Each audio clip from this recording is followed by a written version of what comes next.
Anong pag-uusapan natin? Tanong ni Annabel kay Dino nang nakaupo na sila sa munting salas ni Annabel.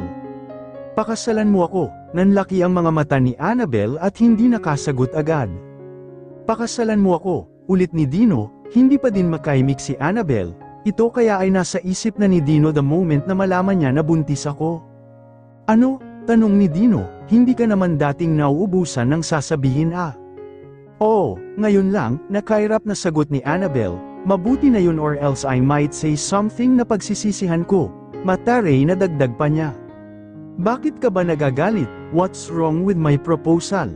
What's wrong with your proposal? Grabe, hindi naman po ako robot para gawin lahat ng gustong ipagawa ni Attorney Dino Samonte, hindi naman service contract ang kasal, at I'm sorry kung naiinsulto ka, putol ni Dino sa sasabihin pa ni Annabel. Be sensible Annabel. Sigurado naman ako na ang proposal ko ay maraming magandang idudulot. I'm doing this for my child. Wow, parang hindi ko rin anak ha. Anong tingin niya sa akin, surrogate mother?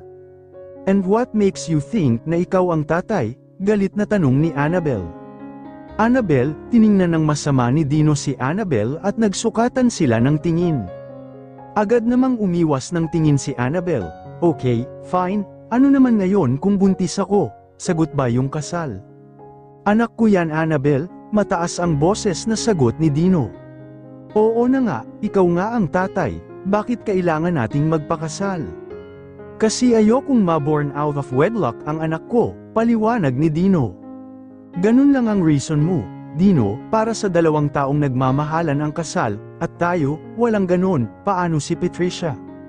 Anong sasabihin ng ibang tao sa akin, na sinadus ko ang boss ko? Naisip mo ba yon? Sunod-sunod na tanong ni Annabel. It doesn't matter, I don't care, gagawin ko to para sa anak ko. Oo, anden na ako, marami ka namang pwedeng gawin para sa ikabubuti ng magiging anak mo, but I don't think marriage is the right one. Si Patricia, siguradong masasaktan siya, please consider that, may kasamang pakiusap ang sagot ni Annabel. Well, here's the thing, muling tumigil si Dino, mas mabuti sigurong malaman mo ang totoo. Tumingala muna si Dino bago muling nagsalita. Pumirma si Patricia ng bagong kontrata sa kanyang ahensya na nagbibigay sa kanya ng pagkakataong magtrabaho sa New York sa isang kondisyon na mananatili siyang single sa loob ng 5 taon, wala ring baby. What? Hindi makapaniwalang tanong ni Annabel. You heard it right, tipid na sagot ni Ding. Siguro mahal lang niya talaga ang career niya, mahinang komento ni Annabel. She was also convinced na ito ang dahilan kung bakit nagkakaganito si Dino, gusto na nitong magpakasal, ilang taon din siyang naghintay kay Patricia. In fact, si Patricia lang ang naging serious girlfriend ng binata, pero mukhang hindi basta-basta i-give up ni Patricia ang kanyang career para kay Dino. I was hoping to marry Patricia, mahinang sagot ni Dino. Pero, well, ngayon alam mo na kung bakit hindi ko magawa. Tinanggihan ka niya dahil sa career, walang prenong tanong ni Annabel. Oo, pero kahit naman hindi siya magtrabaho kaya mo siyang buhayin. Kumpara sa fame na matatamasa niya, hindi ko kayang tapatan yun, sagot ni Dino at muling tumahimik. Bakit niyo ito sinasabi sa aking lahat Attorney Samonte? Tanong ni Annabel.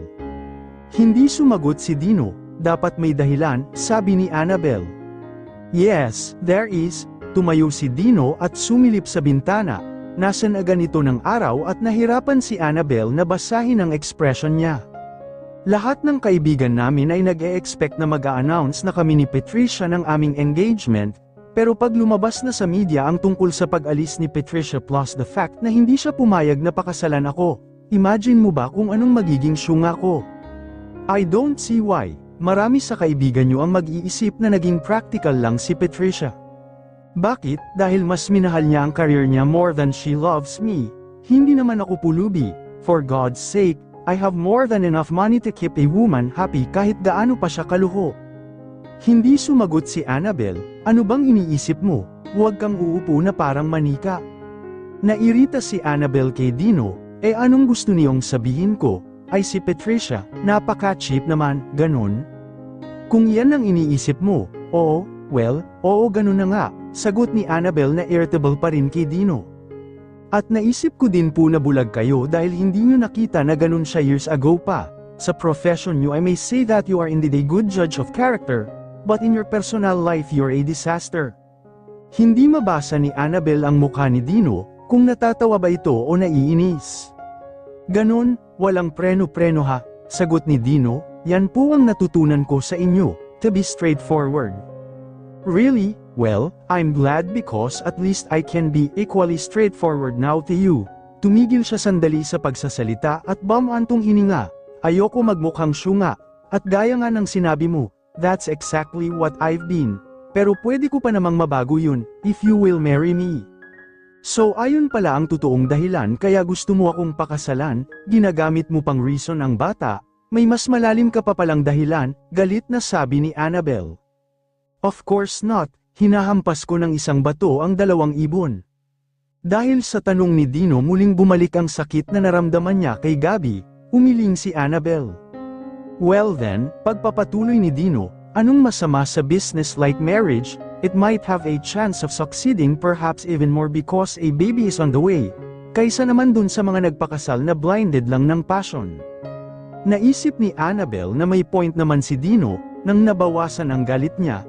Unti-unti niyang naiintindihan ang binata, being Mrs. Samonte would mean that all the things she might want will be easily accessible, except that she is not materialistic in that aspect, at naisip din ni Annabel na bonus pa ang kagwapuhan ni Dino, husband material. Nainis si Dino sa mga naiisip niya kaya di niya naiwasang mapakunot ang noo at sumimangot, hindi tama ang proposal ni Dino at dapat na I turn down ko na right away. Baka magbago pa ang isip ni Patricia. Mahinang sagot ni Annabel, pag nangyari yun baka magalit ka lang sa sarili mo because you are already committed with somebody else. Wala akong intention of waiting for her to have a second thoughts, alam kong yun ang iniisip ng mga kaibigan ko. So ibig sabihin pag nagpakasal ka sa iba, they will realize na hindi ka totoong in love kay Patricia? Hindi kong magpapakasal ako sa kahit sinong babae, sagot ni Dino, only you, kung ikaw ang pakakasalan ko. Iisipin ng lahat na sinekreto natin ang ating relasyon para hindi tayo pag-usapan dito sa opisina, ipapaliwanag din ito kung bakit ako na-link sa ibang mga babae noon. Na si Patricia pala ang naging panakip butas mo?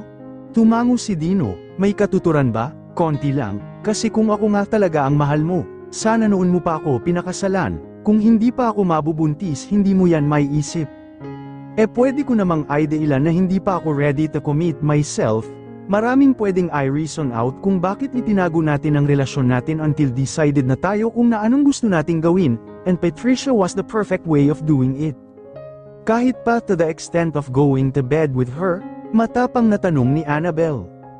Come on Annabel, these days, men are not faithful hanggat hindi pa sila nagde-decide na magpakasal. At ano, gusto mong isipin ng mga kaibigan mo na napakalaki ko namang syunga to be your part-time girlfriend para payagan kang mambabae kung kailan mo gustuhin. Bakit hindi, di ba sabi ko nga, pwede naman nating sabihin that we are not totally sure, so we played it the modern way. Okay, sige, modern way, bakit ka nag-i-insist ng kasal kay Patricia? Dahil ayokong makasama ang isang babae sa loob ng 5 taon and take a second place to her career. 35 na ako Annabel, gusto ko namang magkaanak habang bata pa ako para naman ma-enjoy ko ang paglaki nila. First time ni Annabel na marinig kay Dino ang tungkol sa pagkakaroon ng anak, pero hindi naman siya nagtataka, dahil siguradong pangangalagaan niya ang kanyang public image, and would wish to have children to carry on his name.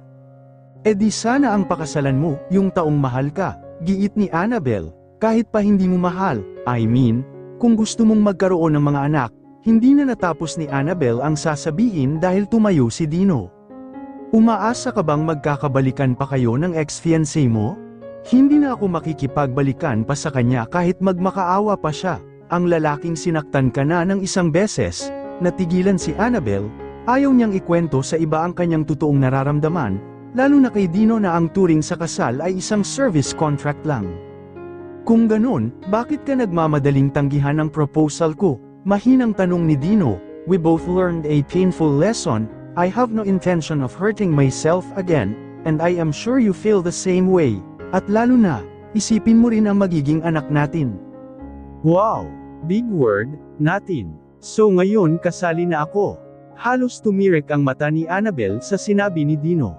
Sino ba naman ang tao na gustong masaktan? Tanong ni Annabel. I almost forgot how young you are, pagpapatuloy ni Dino. Well, you might change your mind instantly if you meet other men. I assumed you still believe in love. The more na naniniwala ako sa love, the more I'll fight against your proposal, sagot ni Annabel. Pagdating sa love, nagiging mahina tayo, at hindi malayong masaktan. Akala ko iba si Gabby pero kagaya din pala siya ng aking, biglang natigilan si Annabel. Hindi, gumagaralgal na ang boses niya. Just like you. Naniniwala din ako na pare-pareho lang sila, kung hindi man luloko, mukha namang pera. So, pakasalan mo ako. Nagtama ang kanilang mga mata at namula ang mukha ni Annabel sa isiping magkakasama sila sa isang kama. Hindi naman kita mamadaliin. Pag-interrupt ni Dino sa iniisip ni Annabel, I'm willing to wait until we're both ready and know each other better. Gaano katagal bago tayo maging ready? Ikaw ang makakapag-decide niyan. 3 buwan siguro, sapat na siguro yun para mas makilala natin ang isa't isa. Pumayag ka na please. Pinapangako ko sa iyo that our marriage will have a better chance of succeeding. After all, halos 4 na taon na tayong magkasama sa trabaho and you have seen the worst side of me, right? And aside from that, kilala mo na ang mga kaibigan ko at business associates. Sigurado ako na kung gaano ka ka-efficient dito sa office ay ganun din ang gagawin mo at home as my wife and a mother to our child. Tinapunan ng tingin ni Dino ang tiyan ni Annabel. You mean as your love rebound, I will do fine? Sarkastikong tanong ni Annabel. Bakit won't I do fine as your love rebound? Sarkastiko ding tanong ni Dino. Nakatingin lang si Annabel sa mukha ng binata, hindi niya maiwasang may kumpara ito kay Gabby. Mas matangkad si Dino kay Gabby, mas gwapo, matangos ang ilong and above all, mas matalino. As my wife, wala ka ng ibang hahanapin pa. Tumayo si Dino at lumapit kay Annabel. You will have a good home, I'll give you an allowance at bahala ka kung saan mo gagamitin, at magsasama tayo based on friendship and respect. Ano pa ba ang kulang dun? Kung magsalita ito akala mo ang simple lang ng gusto niya ipagawa sa akin, pero kung iniisip niya na hinihintay ko ang pagbabalik ni Gabby, nagkakamali siya.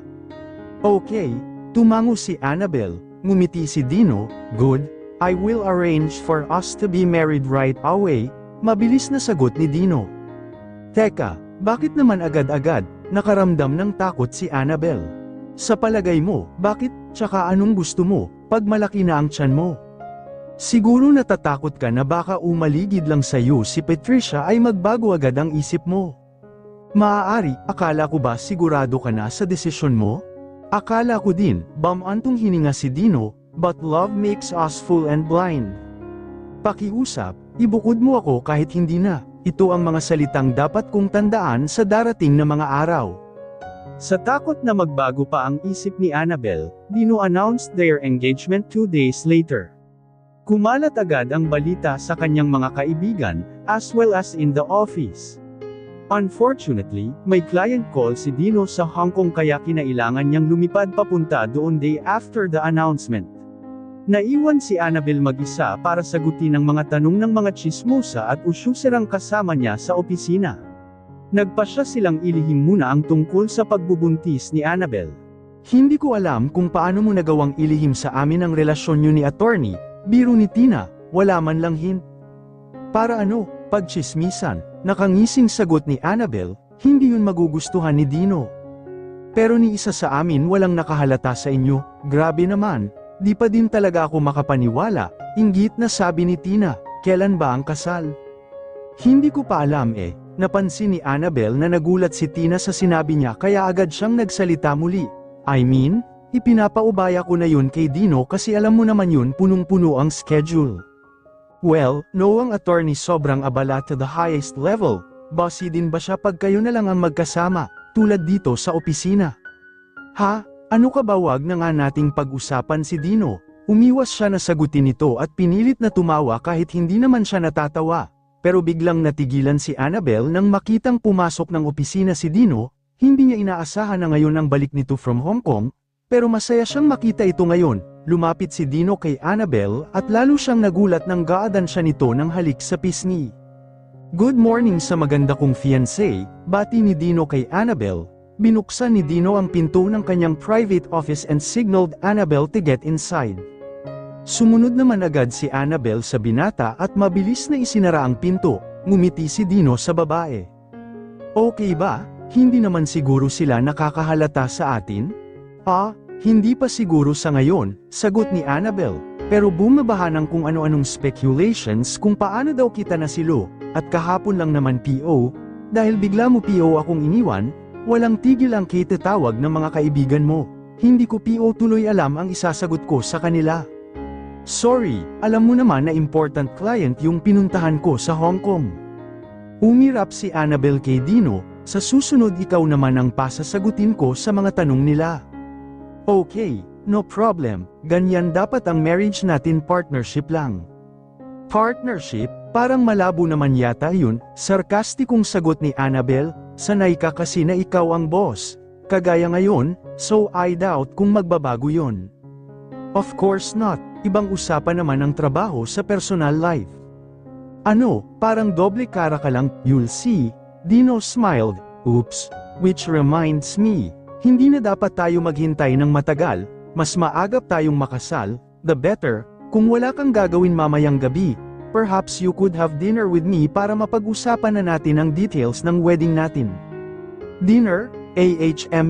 Parang hindi pa ako ready na humarap sa ibang tao na magkasama tayo. Anong problema? Ako lang ang katulong mo, remember? Annabel, kailangan mo ring tandaan, bukod sa pagiging assistant ko, ikaw na ang fiancé ko, at malapit nang maging misis sa Monte. Hinawakan ni Dino ang hapas na tiyan ni Annabel, hindi na masyadong nagulat si Annabel. Sigurado ka ba talaga na tama itong gagawin natin? Tanong niya kay Dino. Look, we are just doing what is the logical thing, sumeryoso si Dino, we're going to have a baby. Logic is the only thing that's left for us. Pinatong ni Dino ang briefcase niya sa kanyang table. Okay? Sa bahay na lang tayo mag-dinner para komportable ka, malayo sa mga sinasabi mong chismosa. Okay, uuwi na lang ako ng maaga para makapagbihis. No need, you look fine, sabay na tayo, look fine. Anong fine dito sa suot ko napakadal nga nitong black skirt and white blouse compared sa damit ko nung concert. Hindi nga din niya napansin na nakapusod na naman ang buhok ko. Ano ka ba, Annabel? Asa ka pa na mapapansin ka niya? Hindi ka naman mahal nun, remember? Ikaw lang ang logical choice niya as his love rebound. Nasa ganoong pag-iisip si Annabel nang maramdaman niyang bumukas ang pinto. Napansin niyang parang nanigas si Dino sa kinauupuan nang makita ang dumating. Hindi na kinakailangan pang lingunin ni Annabel kung sino ang basta na lang papasok sa opisina ni Dino nang walang sabi-sabi. Pero kalmado siyang humarap sa pinto para kumpirmahin na si Patricia nga ito. Nakatayo si Patricia sa may doorstep, naka-red dress, physically ay mukhang malungkot. Naglakad ito papunta kay Dino at nang mapatapat kay Annabel ay matalim na sinulyapan siya ni Patricia. Gusto kitang makausap, halos pabulong na sabi nito kay Dino, alone, may diin ang pagkakasabi ni Patricia. We can talk freely kahit andito si Annabel. Wala naman kaming sikreto sa isa't isa. Are you sure? Or does Miss Peralta here really know all your dirty tricks? Sarkastikong tanong ni Patricia kay Dino. Namutla si Dino at tumingin kay Roxanne na animo ay nagsasabing lumabas na muna ito. Sanay na si Annabel kay Dino kaya nagkusa na itong lumabas ng private office ng binata at bumalik sa kanyang table. Nakaramdam si Annabel ng disappointment kay Dino for not standing on his ground, at sa sarili niya for being so sensitive sa ginawa ni Dino. Dirty tricks pala ha. Pinilit ni Annabel na magtrabaho ng maayos, pero hindi niya maiwasang mag-isip ng kung ano-ano. Magbago kaya ang isip ni Dino dahil sa pagdating ni Patricia? Bakit ka napapraning? Diba hindi ka pa din naman sigurado sa plano nyo? Pag hindi kami naikasal nakakahiya, anong mukha ang ihaharap ko dito sa opisina? Alangan namang magstay pa din ako dito hindi na nga ako pinakasalan, Hayes. Pinagpatuloy na lang ni Annabel ang paggawa ng mga letters. Nakakatatlo na siyang letters nang bumukas ang pinto sa private office ni Dino at nagmamadaling lumabas si Patricia. Isinara niya ang pinto at halos malaglag ang frame sa wall dahil sa lakas ng pagkakatulak nito. Maya-maya lang ay lumabas na din si Dino at pumunta kay Annabel. Mukha itong upset at kitang-kita ang lungkot sa kanyang mga mata. Dino, Annabel, sabay silang nagsalita at sabay ding tumigil. Sige, ikaw na muna, mabilis na sabi ni Annabel, I think we should get married, very soon, next Saturday na siguro. Akala ko ba pag-uusapan pa natin mamaya ang details? We will, but siyang Patricia, mukhang miserable si Dino at malungkot, nakaramdam ng awa si Annabel para sa binata. Kung hindi buo ang loob mo sa gagawin mong plano, pwede naman nating hindi ituloy, you are free to go back with Patricia, hindi ko naman ipagdadamot at ilalayo ang anak mo. Naipaliwanag ko na naman sa'yo kung bakit ayaw ko, may diin ang pagsagot ni Dino. So please let's drop that idea, just let me know kung okay sa iyo ang date next Saturday. Habang nakatitig si Annabel sa mga mata ni Dino, kita niya na puno ito ng lungkot at sakit, naisip niya na kung ang pagpapakasal sa binata ang makakatulong para makarecover ito, how could she refuse? Sabi nga ni Dino kanina, it's the most logical thing to do for both of us. Okay, next Saturday then, sagot ni Annabel, thank you. Paki-ready na lahat ng mga dapat mong i-turn over kay Tina, she will temporarily take your place habang hindi pa ako nakakahanap ng mas efficient sa kanya. You mean papalitan mo din si Tina, you know what? Tina will be efficient kung hindi lang siya natatakot sa'yo. Nadi-disorient tuloy siya, pasensya ka na lang sa kanya. How, do I need to say please and thank you? Sarkastikong tanong ni Dino. Oo, dapat lang naman sa halip na ma-offend ay tumawa ng malakas si Dino, ngayon ko lang na-realize kung bakit sa tagal mo na nagtrabaho dito. Konting-konti lang ang alam ko tungkol sa'yo, tiniis mo na hindi sabihin sa akin yun ng ilang taon, at heto ako, magkakaroon na ng napaka down to earth na may bahay. Wala naman akong magagawa hindi kaya maboard ka sa down to earth wife mo? Tanong ni Annabel without any expression. Pilit niyang itinatago ang sayang nararamdaman dahil nagawa niyang mapangiti si Dino kahit pansamantala lang, kailangan mo ng isang tao na makikipag-argue sa iyo to bring you down to earth paminsan-minsan. Tumaas ang kilay ni Dino, as far as I know, talaga namang down to earth ako. It's what my clients pay me to be. Iba naman yun, diba recently nagbakasyon ka? Pagbalik mo hindi ba't lahat na lang ng tao dito sa opisina pinagbuntunan mo ng init ng ulo mo nang dahil lang sa isang tao? Kung hindi pa ako mangangatwiran sa'yo hindi mo yun mare-realize. Wow, ganun? Well, I'm learning things about myself because of you. Siguro being married to you would mean that I need to cope with a lot of things. May ayawan naman pag nagsawa ka na Mas lalong tumaas ang kilay ni Dino. Anong ibig mong sabihin, annulment? Di ba civil wedding lang naman tayo? So kayang-kaya mo naman ipa-annul ang marriage natin kung gugustuhin mo. Nonetheless, it's still legal and binding, at dahil lawyer ako, that's how I regard all contracts. Pero pwede kang ma-in-love sa ibang babae, sagot ni Annabel. Ikaw din naman, hindi, nagdilim ang mukha ni Annabel, hindi ako naghahanap ng mamahalin, Dino, pero kung mangyayari man yun, sasabihin ko sa'yo and I shall ask for my freedom. Okay, mabilis na sagot ni Dino, ganun din naman ang gagawin ko, now hurry up and clear your table. Tinitigan lang siya ni Annabel habang nakataas ang kilay, nagtaka naman si Dino kung bakit di pa kumikilos si Annabel. Okay, please, napipilitang sabi ni Dino, that sounds nice, nakangiting sagot ni Annabel. Tumayo na siya para ligpitin ang